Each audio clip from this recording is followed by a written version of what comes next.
Ultrabooks are getting more and more popular these days, but not everyone finds a 13.3-inch laptop suitable for daily use.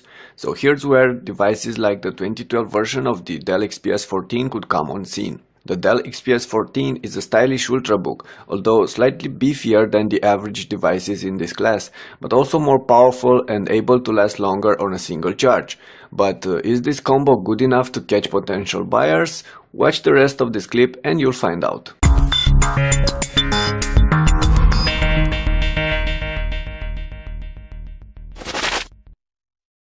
Taking the Dell XPS 14 out of the box, you'll quickly realize that this is a very beautiful laptop, as Dell uses a mix of silver, aluminum and black rubbery plastic for the entire body. Yes, the overall shape and the lid's design look a lot like what we've seen on Apple's MacBook Pro, but that's not necessarily a bad thing. The underbelly and the interior scream Dell though. The bottom part is covered in this black plastic with grills on the front for the speakers and on the back for the cooling exhaust.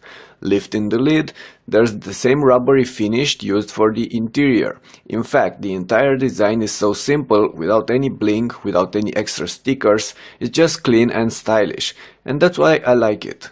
Oh, and there aren't even status LEDs messing with the design, except for one bigger LED on the front edge that blinks and takes different colors when the laptop is in use, in sleep mode or charging. The ports are lined on the sides. On the left there's the PSU, the LAN adapter, the HDMI and mini display port, and two USBs. On the right there's the headset and microphone jack, a card reader and a Kensington lock. And while I certainly like the extra space on the right, I would have appreciated more an extra USB port and VGA output. All in all, the Dell XPS 14 is for sure one of the most stylish laptops out there, right next to the likes of HP's MV14 or the MacBook Pros. It does feel a bit massive with its 0.8-inch thick body and weighing about 4.7 pounds. It's for sure heavier than I'd like my Ultrabook to be. But there's a reason for all that, as you'll find out later in this clip. The Dell XPS 14 packs the classic XPS keyboard we've seen on this line for a while, with spacious and slightly concave keys and adjustable backlight. This keyboard is pretty good and will allow fast and accurate typing, but the shallow travel on the keys does not make it exactly the best out there. As for the trackpad, it is spacious and accurate, although its surface, however, is not as smooth as I'd want. It also offers support for a bunch of multi-touch gestures you don't usually get on Windows laptops, and they're actually working as intended. A good laptop nowadays should have a top-notch display, and unfortunately that's not really the case for the Dell XPS 14. Behind that sheet of Gorilla Glass lies a 400 nits 14-inch screen with 1600 by 900 pixels resolution. So everything would be alright if the viewing angles wouldn't be so narrow. Now, don't get me wrong, they're not awful, but I was certainly expecting a lot more from a computer in this class and price range. So yes, the screen isn't one of this laptop's greatest assets, but at least the device is decently snappy. Dell offers the XPS 14 in a bunch of different configurations, and my tested unit came with an Intel Ivy Bridge Core i5-3317U processor, 4GB of RAM, NVIDIA 630M graphics with Optimus and hybrid storage. This allowed the Dell XPS 14 to fly during the everyday activities, but also handle more serious tasks like running video or photo editing software, HD multimedia content, or even some games, although not really the latest titles. Still, do not forget there's only a ULV platform inside this laptop, so don't expect too much out of it or you might be disappointed. For more details on performances and some benchmark results, check out the written review on ultrabookreview.com. There's a link in the description below that will take you directly there. Like I said before, the Dell XPS 14 is not really a laptop meant for extremely complicated tasks.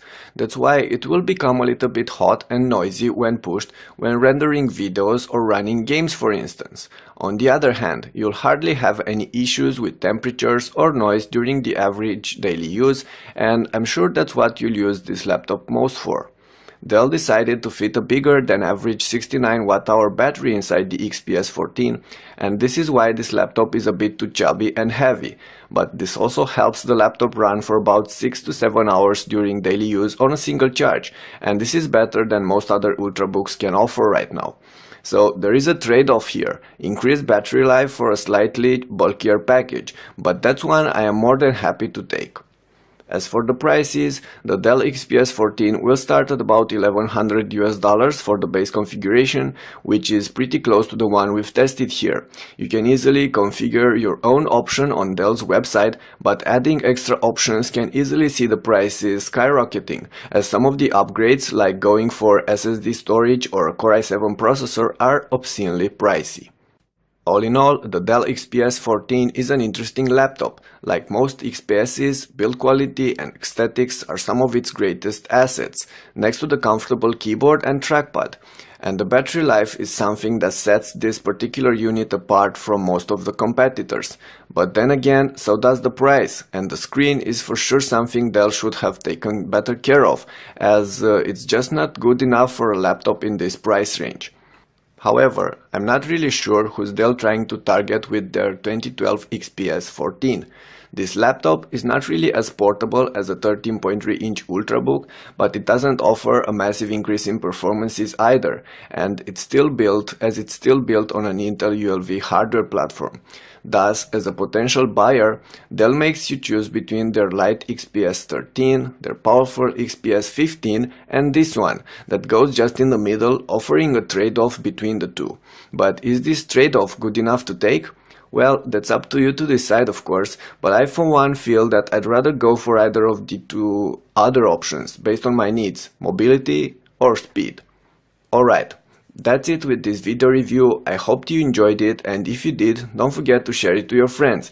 If you have any questions about this laptop or any others, just post them below, and don't forget to subscribe to our channel for more interesting videos. Until next time, Mike out.